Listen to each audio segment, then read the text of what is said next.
Halo teman-teman, ketemu lagi di channel Bioeduka.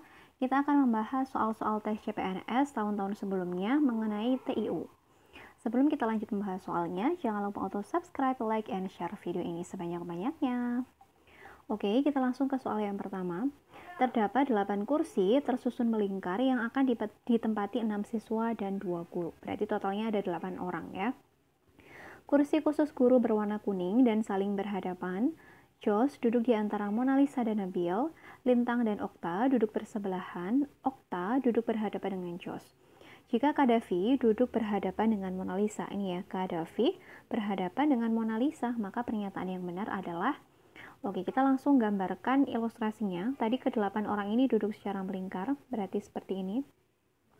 Karena ada 8 orang, maka kita bagi menjadi 8 bagian. 3, 4, 5, 6, 7, 8. Nah, tadi 2 orang guru itu duduknya secara berhadapan. Anggaplah di sini adalah guru yang pertama, di sini adalah guru yang kedua. Oke, lalu kata kunci berikutnya itu apa?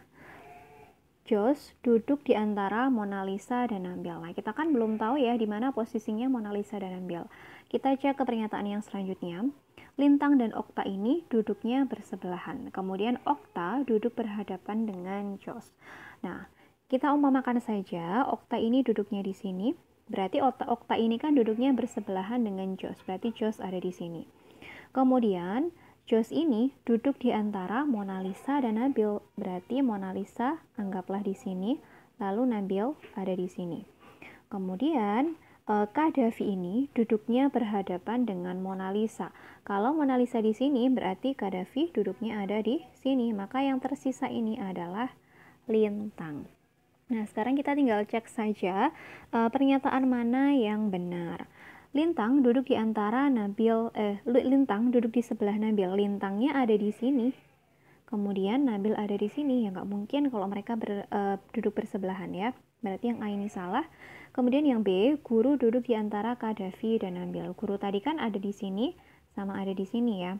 Kalau misalkan guru yang pertama ini berarti dia duduknya di antara Mona Lisa sama si Lintang. Sedangkan kalau guru yang satu ini ada di bawah ini, berarti dia duduknya di antara Kadafi dan Nabil. Maka benar untuk pernyataan yang B. Gampang ya. Jadi apabila teman-teman menemui soal yang serupa, ada 8 orang atau berapapun orang yang duduk secara melingkar, berarti kalian gambarkan dulu lingkarannya. Kemudian dibagi menjadi sebanyak orangnya. Kalau misalkan orangnya ada 8, berarti dibagi menjadi 8 seperti ini. Kemudian kalian gunakan clue-clue yang terdapat di dalam soal untuk mempermudah soalnya. Nah, untuk mempermudah pengerjaan soalnya itu, biasanya kalian silahkan cari dulu pernyataan yang saling berhubungan. Kayak misalkan di pernyataan pertama itu membahas mengenai okta, maka nanti berikutnya kalian cari clue yang ada nama oktanya juga, gitu ya. Jadi silakan cari clue yang saling berhubungan. Oke, kita langsung ke soal yang nomor 2. Ada angka 6, 9, 54, 51, titik-titik, titik-titik, 321, 324, dan 1944. Maka tugasnya kita adalah mencari berapa pola dari barisan angka ini. Oke, dari 6 ke 9 berarti kan dia ditambah 3. Kemudian dari 6 ke 54 berarti dikali 6. Kemudian dari 54 ke 51 itu dikurangi 3. Berarti polanya adalah ditambah 3, dikali 6, dikurangi sama 3, dan seterusnya berulang seperti itu. Berarti tadi kan titik-titiknya itu mulainya setelah angka 51 ya. Berarti ini ditambah 3, dikali 6, dikurangi 3. Berarti yang di sebelah sini adalah ditambah 3 lagi. Berarti 51 ditambah sama 3 itu adalah 54. Kemudian yang pola berikutnya adalah dikalikan dengan 6. Maka 54 dikalikan dengan 6 itu dapatnya 324. Kemudian 324-nya dikurangi sama 3, benar hasilnya adalah 321. Berarti polanya ini sudah tepat. Maka titik-titik tersebut diisi oleh angka 54 dan 324. Berarti opsi jawaban yang tepat itu adalah opsi yang C. Kita langsung lanjut ke soal nomor 3. Jika saya memiliki uang, saya membuat garasi dan membeli mobil ya. Jika saya memiliki uang, maka saya akan membuat garasi dan membeli mobil. saat ini saya memiliki uang. Nah, berarti sesuai kan dengan pernyataan soal? Ya, sesuai karena saat ini kondisinya memiliki uang, maka simpulan yang tepat gimana? Saya membeli mobil karena sudah membuat garasi. Nah, ini tidak sesuai dengan pernyataan. Karena tadi pilihannya cuma kalau punya uang, maka saya akan membuat garasi dan membeli mobil. Kalau tidak punya uang, ya berarti tidak membuat garasi dan tidak membeli mobil. Cuma itu aja pilihannya. Nah, karena saat ini saya posisinya memiliki uang, maka tentunya sesuai dengan pernyataan pada soal, saya akan membuat garasi dan membeli mobil. Berarti opsi jawaban yang tepat yang mana? Iya, opsi jawaban yang tepat adalah yang B. Saya akan membuat garasi dan membeli mobil. Gampang ya. Jadi kita tinggal cermati saja pernyataan yang terdapat pada soal, kemudian kita simpulkan mana yang sesuai dengan pernyataannya. Gitu ya. Kita langsung lanjut ke soal yang berikutnya. Kucing-kucing itu bertengger di atas dahan-dahan pohon. Kalimat yang mempunyai pola yang sama dengan pola tersebut adalah, nah, pola pada kalimat itu gimana sih? Yaitu memiliki subjek, predikat, objek, dan keterangan. Nah, sekarang kita coba cek pada kalimat soal itu polanya seperti apa. Kucing-kucing itu, kucing-kucing. Nah, berarti kucing-kucing itu kan merupakan subjek ya. S, kemudian bertengger di atas di atas dahan-dahan pohon. Bertengger itu berarti dia adalah predikat. Lalu di atas dahan-dahan pohon itu berarti dia adalah keterangan. Berarti pola dari kalimat ini adalah subjek, predikat, dan keterangan. Maka dari opsi A sampai E kita pilih kalimat yang memiliki pola yang sama, yaitu memiliki subjek, predikat, dan keterangan. Kita cek mulai dari opsi yang pertama, yang A maksudnya. Mereka berdua saling berpegangan tangan. Nah, ini hanya subjek. Merekanya itu adalah subjek, kemudian mereka berdua ini adalah subjeknya, lalu saling berpegangan tangan ini adalah predikatnya, berarti ini tidak ada keterangan. Kemudian yang B, ibu membeli sayur di pasar. Ibu itu adalah subjeknya, membeli adalah predikatnya, sayur adalah objeknya, sedangkan di pasar ini adalah keterangannya. Berarti kalimat pada opsi B ini dia memiliki pola SPOK. Berarti bukan ya. Lalu yang C, anak-anak sedang bermain di lapangan.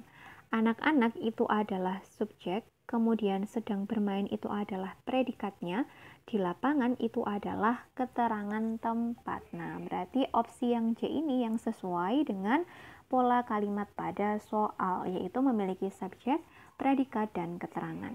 Maka jawaban yang tepat untuk soal ini adalah opsi yang C. Gitu ya.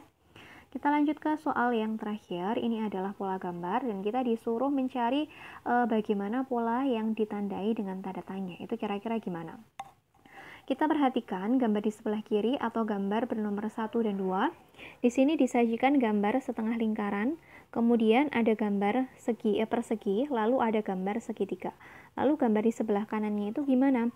Ternyata gambar segitiganya ini yang ada di sebelah kirinya ini masuk ke dalam segi empatnya. Gitu ya, karena masuk ke dalam segi empatnya, segitiga tadi kan letaknya di sebelah kiri ya. Kalau kita cek yang terletak ini berarti gambar segitiganya ini masuk ke dalam kotakan.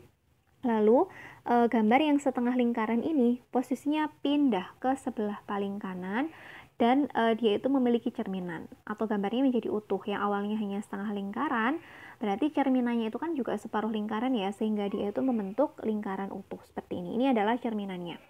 Maka untuk gambar nomor 4 pun juga memiliki pola yang sama. Oke, di tengah-tengahnya itu ada gambar oval, kemudian di sebelah kanan kirinya ini ada gambar segitiga. Nah, tadi gimana polanya? Gambar yang terletak di sebelah kanannya objek yang di tengah, berarti kan di sebelah kanannya ini si oval, dia itu akan masuk ke dalam gambar yang letaknya di tengah. Berarti segitiga yang ada di sini, dia itu akan masuk ke dalam gambar ovalnya. Ini semuanya masuk ya, tapi yang perlu kita cek ovalnya ini warnanya apa? Warnanya hitam, sedangkan ini ovalnya warnanya putih, ini juga putih. Maka kita bisa langsung mengeliminasi yang opsi A sama yang E. Nah, tadi kan segitiganya ini masuk ke dalam ovalnya ya, tapi arah segitiganya itu adalah ke sini. Ya, berarti ini adalah gambar ovalnya, ini adalah segitiganya, kemudian ini diarsir. Nah, maka yang gambarnya seperti ini itu adalah opsi antara opsi B sama opsi yang D. Berarti yang C ini bisa kita silang juga. Lalu, gambar yang ada di sebelah kiri ini itu pindah ke paling kanan. Berarti kan letaknya di ujung sini ya. Letaknya itu ada di paling kanan. Kemudian dia memiliki cerminan. Nah, kalau dia bentuknya segitiga seperti ini, maka cerminannya adalah yang seperti ini. Tapi posisinya gandeng ya. Maaf, harusnya seperti ini. Dia cerminannya seperti ini. Berarti mana yang memiliki segitiga seperti ini adalah opsi yang B, bukan yang D. Oke, maka jawaban untuk soal yang terakhir ini adalah opsi yang B. Gampang ya? Kita tinggal cermati gimana polanya, kemudian kita terapkan pada soal yang selanjutnya. Oke, demikian tadi pembahasan soal tes CPNS TIU. Semoga penjelasan yang aku berikan ini bisa bermanfaat buat teman-teman. Sukses buat kalian semua nantinya menjalani tes CPNS. Sampai ketemu di video yang selanjutnya.